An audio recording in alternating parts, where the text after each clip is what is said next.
4 তারিখে কাউন্টিং হয়েছে। এই 20 দিন মুখ বুঝে সবকিছু সহ্য করেছি।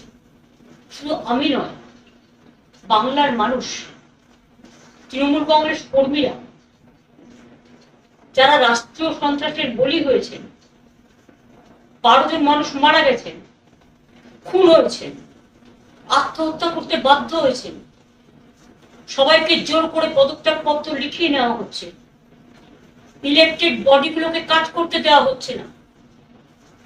কলকাতা কর্পোরেশনের মতো বড় কর্পোরেশন, যাদের জল, রাস্তা সহ বিভিন্ন ডেভেলপমেন্টের কাজ, প্রত্যেকটা মিউনিসিপ্যালিটিতে ইলেকটেড বডিকে অস্বীকার করে টোটাল প্রশাসনিক রাষ্ট্রীয় সন্ত্রাস চলছে।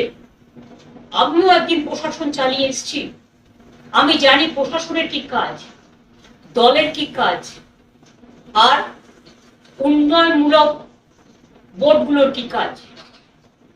আমাদের সময়েও প্রায় 30% পঞ্চায়েত অপোজিশনের ছিল, এবারেও জিতেছে তারা। ওই তাদের পঞ্চায়েত অফিসে তো আমরা কখনো তালা দিইনি, তাদের জেলা পরিষদ অফিসে তো তালা দিইনি, তাদের পার্টি অফিসে তো তালা দিইনি। সেন্ট্রাল গভর্নমেন্ট শুধু ক্ষমতায় ছিল বলে তারা যে পুলিশ প্রোটেকশন পেয়েছে, আমাদের সহকর্মীরা কখনো পায়নি। শুধু সেন্ট্রাল গভর্নমেন্ট পাওয়ারে ছিল বলে 5 বছর আমাদের সব ডেভেলপমেন্টের টাকা আটকে রাখা হয়েছিল। আজকে এগুলো জলের মতো পরিষ্কার। আমি সব ডিটেলসে না গিয়ে আজকে আপনাদের কাছে একটুকুই আমি বলতে চাই,